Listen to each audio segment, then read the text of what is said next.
Sabang dan kemudian Sabang dibutuhkan kapasitas 1.100 GT dan setelah beberapa saat saya mendengar kabar Bapak Gubernur Nova Iriansyah menukar, artinya memberi ke Kota Sabang 600 GT dan diperuntukkan untuk Pulau Banyak 1.100 GT. Saya selaku pimpinan daerah dalam hal ini khusus video ini untuk Bapak Gubernur Provinsi Aceh Bapak Nova Iriansyah. Inilah kondisi kami dengan di tengah laut sekarang ini dengan kondisi yang sangat memperhatikan dengan kondisi gelombang 3,5 sampai 4 meter Bapak Gubernur, dengan kondisi kapal yang sangat tua yaitu kapal AMP Tanjung Kurang.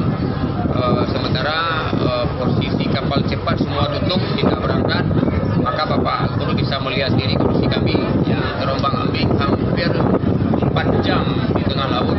Saya takut kalau posisi 600 GT Bapak Gubernur tukar dengan Pulau Banyak, maka tragedi 96 seperti berita maka akan terjadi kembali di Kota Sabang. Saya selaku pimpinan Kota Sabang sudah lepas artinya.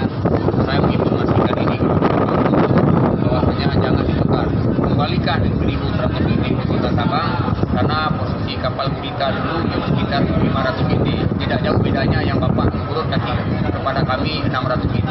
Kami mohon, sebelumnya kami sudah memberi usul kepada Gubernur